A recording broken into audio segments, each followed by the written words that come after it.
Captain Sarah Chen stood on the bridge of the Titan's Wrath, watching the swirling blue vortex of hyperspace through the massive viewport.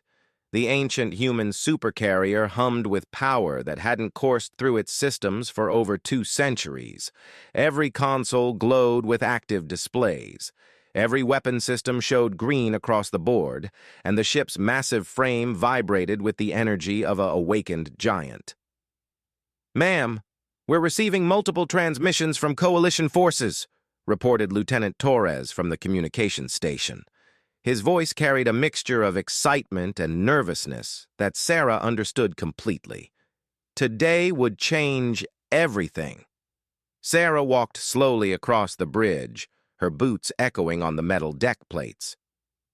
The Titan's Wrath was a monument to human engineering from the old days, before the coalition had forced humanity into submission.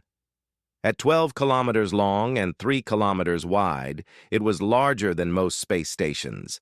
Its hull bristled with weapon emplacements, fighter bays, and defensive systems that the galaxy had forgotten humans could build. "What are they saying, Lieutenant?" Sarah asked, though she already knew the answer. "Standard surrender demands, Captain. They're ordering us to power down and prepare for boarding. The Zephyrian Fleet Admiral Kextar is personally commanding the response force." Torres paused, reading more incoming messages. "They're calling us terrorists and criminals for activating a forbidden vessel." Sarah laughed, a sound that held no humor. "Forbidden by whom? This ship belongs to humanity. It always has." The coalition had spent the last 200 years convincing the galaxy that humans were a primitive, violent species that needed constant supervision. They had painted Earth as a backwater planet filled with dangerous savages who couldn't be trusted with advanced technology. Most species believed the lies because it was easier than admitting they had been wrong. "Captain, sensors are detecting the coalition response fleet dropping out of hyperspace," called out Commander Rodriguez from the tactical station. 12 heavy cruisers, 4 dreadnoughts, and what looks like the coalition flagship Divine Harmony. They're arranging themselves in attack formation. "How long since we activated the Titan's Wrath?" Sarah asked. 14 hours, ma'am. Word travels fast when a human supercarrier comes online after 2 centuries of silence. Sarah nodded. The ship had been hidden in the asteroid belt of a dead system, camouflaged and powered down, waiting for the right moment. That moment had come when the coalition announced their plan to relocate all remaining humans to prison colonies. Humanity had finally decided they had been pushed far enough. "Open a channel to the coalition fleet," Sarah ordered. The main screen flickered to life, showing the bridge of the Divine Harmony. Fleet Admiral Kextar appeared on screen, his forearms spread wide in a gesture of authority. The Zephyrian's blue-scaled face showed the typical arrogance that coalition leaders wore like medals. "Human vessel, you are in violation of Galactic Treaty 445B, Kextar announced. "That ship was declared a threat to galactic peace and ordered dismantled. You will power down immediately and surrender yourselves for judgment." Sarah stepped forward into view of the camera. "Admiral Kextar, I am Captain Sarah Chen of the Earth Defense Force vessel, Titan's Wrath. This ship was built by humans, crewed by humans, and has never been surrendered to any authority. Your treaty was signed by collaborators who had no right to speak for humanity." Kextar's scales shifted color slightly, a sign of irritation among his species. "You speak of rights, but your species lost those rights when you proved yourselves too violent for civilized space. The Titan's Wrath is a weapon of mass destruction that cannot be allowed to operate." "Mass destruction?" Sarah raised an eyebrow. "Admiral, this ship has been floating in space for 2 centuries without firing a single shot. Meanwhile, your coalition has destroyed 17 human colonies, enslaved millions of my people, and stripped our home system of its resources. Who exactly is violent here?" Behind her, the bridge crew worked quietly but efficiently. The Titan's Wrath was coming fully online, system by system. Ancient human technology that the Coalition thought they understood was proving them wrong with each passing minute. "Your propaganda ends now," Kextar snarled. "You have 30 seconds to power down, or we will open fire." "Admiral," Sarah said calmly, "you should know that this ship carries enough firepower to level a planet. But more importantly, it carries something the Coalition fears far more than weapons." "And what is that?" "Human?" "The truth." Sarah gestured to her communications officer. "Lieutenant Torres, please activate the broadcast array." Across the galaxy, on every inhabited world, every space station, every ship with a communications receiver, the same signal began transmitting. It was a compilation of historical records, testimonies, and evidence that the Coalition had spent 2 centuries suppressing. The real story of humanity's first contact with galactic civilization. The record showed humans sharing technology freely, offering medical aid to plague-stricken worlds, and proposing peaceful exploration agreements. They showed Coalition leaders plotting to eliminate humanity as a threat to their power structure, not because humans were violent, but because human technology and philosophy offered alternatives to Coalition control. "You're broadcasting lies," Kextar protested, but uncertainty had crept into his voice. "These are your own records, Admiral, Coalition archives that were supposed to be sealed forever. We've had 2 centuries to prepare for this moment." Sarah smiled coldly. "Did you really think humanity would stay down forever?" On screens across the galaxy, beings watched as the truth unfolded. They saw Coalition forces attacking human hospitals, destroying human schools, and executing human leaders who had come in peace. They saw the real reason, the Titan's wrath, and ships like it had been built, not for conquest, but for protection against Coalition aggression. "All ships, open fire," Kextar ordered. "Destroy that vessel before it can spread more lies." The Coalition fleet unleashed everything they had. Energy beams, plasma torpedoes, and kinetic projectiles filled space around the Titan's wrath. For a moment, the ancient supercarrier disappeared in a blaze of destructive energy. When the light faded, the Titan's wrath hung in space unchanged. Its shields hadn't even flickered. "Impossible," Kextar whispered. Sarah's voice carried clearly across the communications channel. 2 centuries, Admiral. We've had 2 centuries to upgrade this ship with technology your people can't imagine. The Coalition taught us that the galaxy is a dangerous place. We learned the lesson well." The Titan's wrath began to move forward, not quickly, but with the inexorable momentum of a mountain falling. As it advanced, weapon ports along its hull began to open, revealing the true extent of human military engineering. "This is your one chance. Admiral," Sarah broadcast on all frequencies, "stand down your ships and let the galaxy hear the truth, or learn why the Coalition really fears humanity." The response came not in words, but in action. The Coalition fleet fired again, this time concentrating all their firepower on a single point of the supercarrier's hull. The Titan's wrath absorbed the attack without slowing. Then it fired back. A single beam of pure energy lanced out from the supercarrier's main gun. It struck the Coalition flagship dead center, passing completely through its shields, as if they weren't there. The divine harmony went dark, systems failing across the massive vessel. "This is Captain Chen to all Coalition vessels," Sarah's voice echoed across space. "That was a warning shot. The next one won't be." Across the galaxy, beings who had believed the Coalition's lies about humanity watched in stunned silence. The humans weren't the primitive savages they had been told about. They were something far more dangerous to those in power. They were capable, advanced, and they had been wronged. The revolution had begun. The Coalition's second attack never came. Admiral Kextar's fleet hung motionless in space, their weapons powered down, as reports flooded in from across the galaxy. On every major world, populations were demanding answers from their Coalition governors. The broadcast from the Titan's wrath had done more than reveal the truth. It had shattered 2 centuries of carefully constructed lies. Captain Sarah Chen watched the tactical display as more ships appeared throughout the system. These weren't coalition vessels, but rather independent merchant ships, exploration vessels, and even some military craft flying the flags of species that had supposedly pledged eternal loyalty to the coalition. "Captain, we're receiving communication requests from 47 different vessels," Lieutenant Torres reported. "They're all asking for permission to approach and hear more of our testimony." Sarah nodded grimly. The hardest part was just beginning.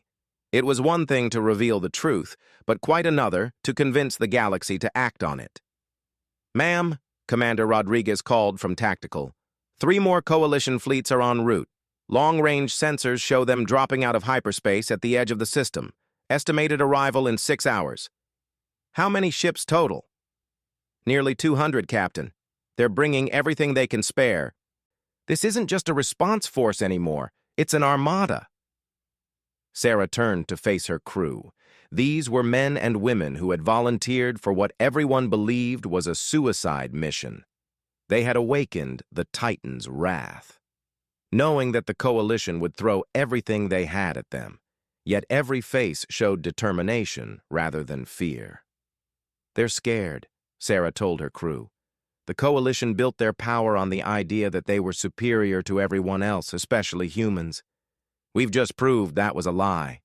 Now they have to destroy us before more people start asking questions." A new voice crackled over the communication system. "Human vessel, this is Captain Veltar of the independent trader Star's Grace. We have reviewed your historical documents. We request permission to stand with you." Sarah raised an eyebrow. The Velkari were one of the species that had supposedly benefited most from coalition rule. Captain Veltar was risking everything by making such a statement. "Captain Veltar, you understand what you're asking? The coalition will mark you as a traitor." "Captain Chen, my grandfather was killed defending a human colony from coalition peacekeepers 60 years ago. My family has waited a long time for someone to tell the truth about what really happened." More voices joined the channel. A Thaxarian science vessel requested permission to send researchers aboard to verify the historical records. An Andromedan merchant captain offered to carry the truth to worlds beyond coalition space. Even a few smaller coalition patrol ships began broadcasting requests for clarification from their home governments. The revolution was spreading, but Sarah knew it would mean nothing if they couldn't survive the next few hours. "All friendly vessels, maintain distance," Sarah ordered. "When the coalition armada arrives, they won't distinguish between combatants and bystanders." She turned to her tactical officer. "Commander Rodriguez, status on our defensive systems?" "All shield generators operating at maximum efficiency. Point defense systems are online. Fighter bays are loaded and ready for launch." Rodriguez paused, checking his displays. "Captain, I have to ask, can we really fight off 200 ships?" Sarah smiled, but it wasn't a pleasant expression. "Commander, the coalition has spent 2 centuries telling themselves that humans are primitive and weak. They've forgotten what we're really capable of when we're pushed to the wall." They're about to get a very unpleasant reminder. The Titan's wrath had been built during humanity's darkest hour, when it became clear that the coalition intended to destroy them. It wasn't just a warship. It was humanity's last desperate attempt to build something the coalition couldn't stop. Every system had been designed with one goal: survival against impossible odds. "Captain," Torres called out urgently, "priority transmission from Earth." The main screen flickered to reveal an elderly man in a simple gray uniform. General Marcus Webb had been leading humanity's resistance movement for over 30 years, coordinating scattered human colonies and keeping hope alive. Sarah had never expected to see him again. "General Webb," Sarah said, standing straighter, "it's good to see you, sir." "Captain Chen, you and your crew have done something remarkable today. The truth is spreading faster than the coalition can suppress it. but we both know they'll try to end this quickly before it goes any further. Yes, sir. We're tracking their armada now. 200 ships, maybe more. Webb nodded grimly. That's why I'm calling. You've accomplished the first part of the mission, getting the truth out there. But Sarah, you don't have to face them alone. Sir? The Titan's Wrath wasn't the only ship we hid. For 2 centuries, humans across the galaxy have been preparing for this moment. Ships, weapons, entire fleets that the Coalition never knew existed. Sarah felt her heart skip a beat. How many ships, sir? Right now, 67 vessels are moving to your position. More are coming. We've been building and hiding ships in every system that still has humans. Old freighters converted to carriers, mining ships armed with military weapons, even a few captured Coalition vessels that we've improved. The tactical display updated as new contacts appeared throughout the system. Ships were dropping out of hyperspace in 1s and 2s, all broadcasting human identification codes that hadn't been used in over a century. They were a ragtag fleet, converted civilian ships, ancient military vessels, and craft that looked like they had been built in asteroid mining facilities. But they were here, and they were human. My God, Rodriguez whispered. Captain, some of these ships, they're bigger than anything in the Coalition database. What have our people been building out there? One ship in particular caught Sarah's attention. It was nearly as large as the Titan's Wrath, but its design was completely unfamiliar. Instead of the smooth lines of Coalition architecture, it looked organic, almost grown rather than built. General, that large vessel, what am I looking at? Webb smiled for the first time since the conversation began. That's the Prometheus Rising, Captain. It was built by human refugees in the Outer Rim using technology we've developed over the last 50 years.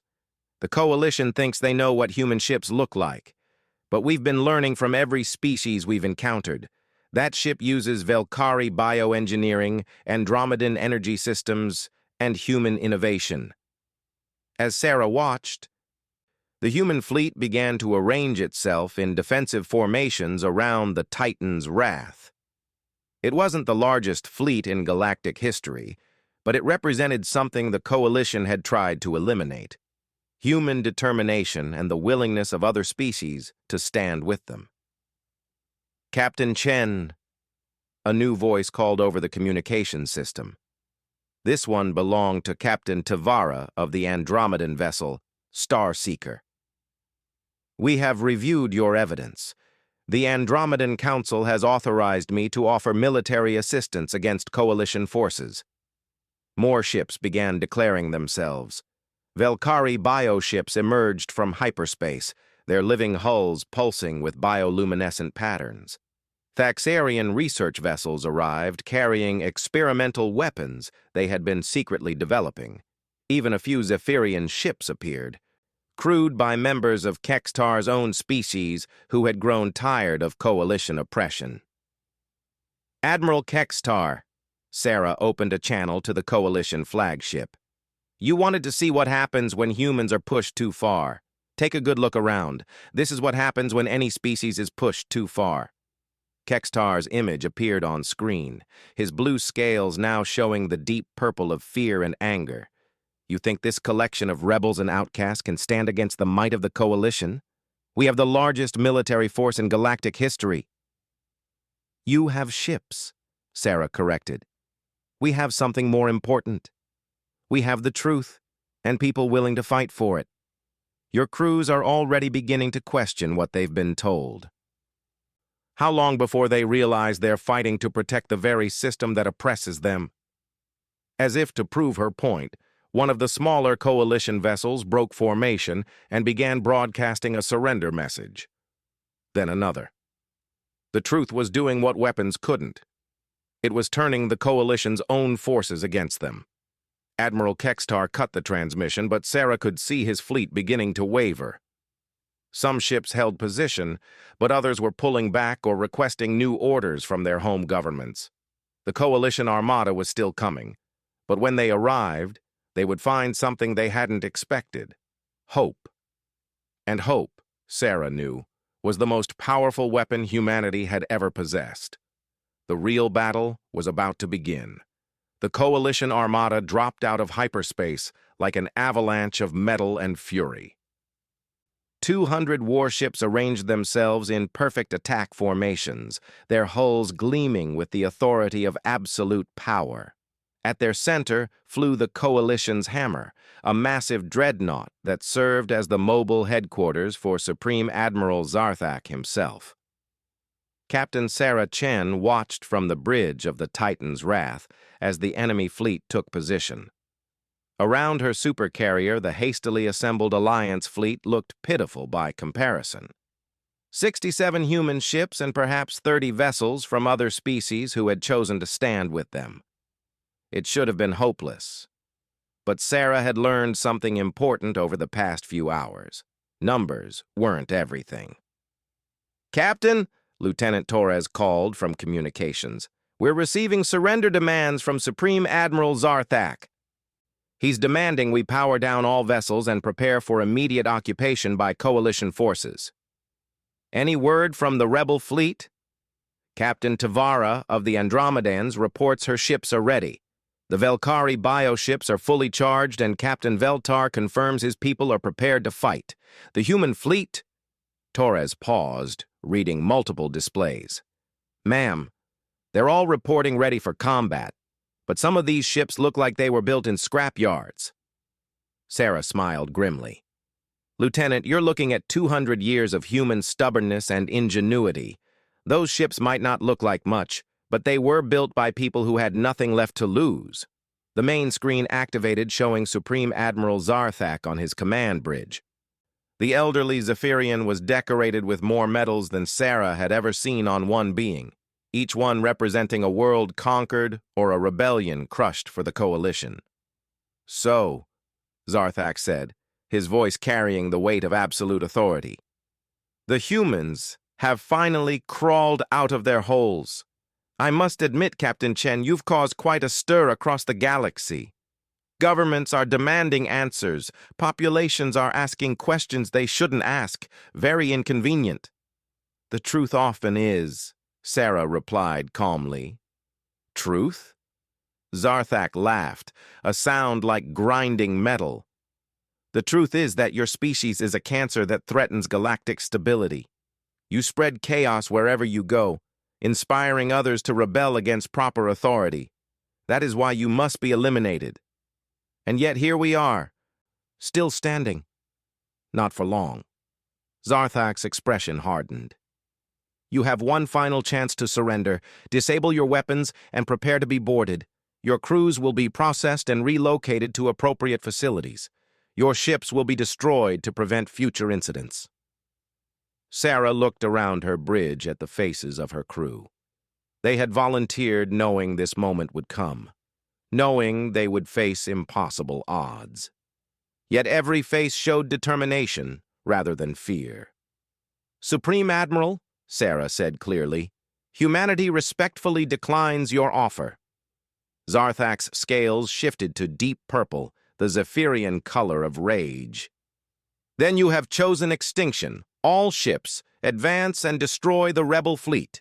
Leave no survivors." The Coalition Armada began moving forward, their weapons charging to full power. Energy readings spiked across Sarah's tactical displays as 200 warships prepared to unleash destruction. "All ships," Sarah broadcast on the Alliance frequency, "remember what we're fighting for. This isn't about winning an impossible battle. This is about proving that freedom is worth any sacrifice." The first salvo from the Coalition fleet lit up space like a miniature star. Hundreds of energy beams, plasma torpedoes, and kinetic projectiles streaked toward the Alliance fleet. It should have been the end of the rebellion in a single devastating attack. Instead, something impossible happened. The human ships didn't scatter or try to dodge. They flew directly into the attacking fire, their weapons blazing. But their weapons weren't firing at the Coalition ships. They were firing at the incoming projectiles, destroying them in space before they could reach their targets. "Impossible!" Zarthak shouted. "No ship can target that many individual projectiles." Sarah smiled as she watched her ragtag fleet perform maneuvers that should have been beyond their capabilities. "You never understood what you were really fighting, Admiral. You thought you were facing primitive humans with stolen technology. But we've had 2 centuries to learn from every species in the galaxy. We've taken the best of everyone's innovations and made them our own." The converted freighter. Second chance. Spun through space, its jury-rigged point defense systems destroying incoming fire with inhuman precision. The ancient destroyer. Last stand, moved like a ship 1/10 its size, dodging between enemy shots while returning fire with weapons that shouldn't exist on such a small vessel. And the Prometheus Rising revealed its true nature. The biomechanical ship began to change shape, its living hull flowing like liquid metal into new configurations. Weapon ports opened where none had existed moments before, and energy discharges unlike anything in Coalition databases began lancing toward enemy ships. "The Velkari taught us how to grow technology instead of building it," Sarah explained as she watched Zarthak's confidence crumble. "The Andromedans showed us how to manipulate energy at the quantum level. The Thaxarians gave us access to dimensional physics. Every species you've oppressed contributed something to this moment." The tide of battle began to turn as the Alliance fleet pressed their attack. Coalition ships, built to fight conventional enemies, found themselves facing weapons and tactics they couldn't counter. A human mining ship converted to a carrier launched fighters that moved like living creatures. A Velkari bioship released spores that attached to enemy hulls and began eating through their armor. But it was the Titan's wrath that truly shocked the Coalition forces. The ancient Supercarrier began to transform. Hull plates shifted and rearranged, revealing weapon systems that hadn't been visible moments before. Energy readings spiked beyond anything in Coalition databases as the ship's true capabilities came online. 200 years, Admiral," Sarah said as her ship's main guns charged. "We've had 200 years to upgrade every system, rebuild every component. And imagine what we could accomplish if we survived this long. The ship you see now bears little resemblance to the one that was built centuries ago." The Titan's wrath fired its main battery, and space itself seemed to bend around the energy discharge. The beam didn't just pierce the Coalition flagship's shields, it passed through them as if they existed in a different dimension entirely. The Coalition's hammer went dark, its systems failing one by one. Across the battlefield, Coalition ships found themselves facing an enemy they couldn't understand. Human vessels that should have been destroyed kept fighting with increasing effectiveness. Allied ships used combinations of technology that shouldn't work together but somehow did. "Sir," one of Zarthak's officers reported, his voice shaking, "we're losing ships faster than we can track. The enemy weapons are operating on principles our computers can't analyze." "All ships, fall back to secondary positions," Zarthak ordered, but his fleet was already beginning to fragment. Some ships followed his orders, but others were requesting clarification from their home governments. A few had stopped firing altogether.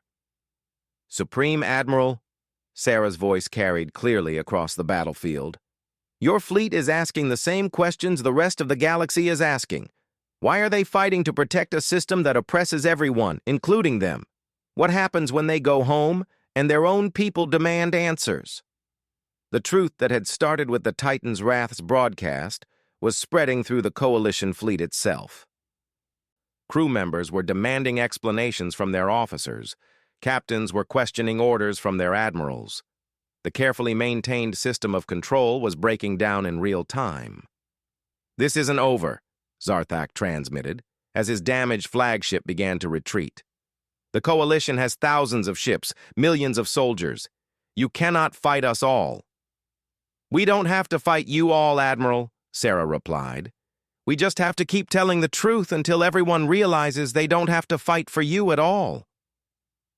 As the Coalition fleet withdrew, Sarah looked around at the mixed group of ships that had stood with humanity.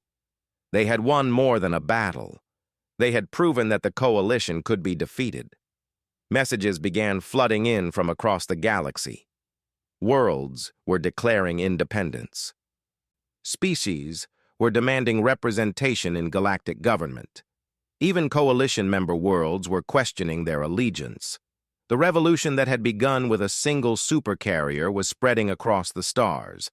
The galaxy would never be the same, and for the first time in 2 centuries, that was exactly what humanity had hoped for. Captain Sarah Chen stood on the bridge of the Titan's wrath and watched as freedom began to spread from star to star, carried by the simple but unstoppable power of truth. The coalition's age of absolute control was ending, and the age of cooperation was about to begin.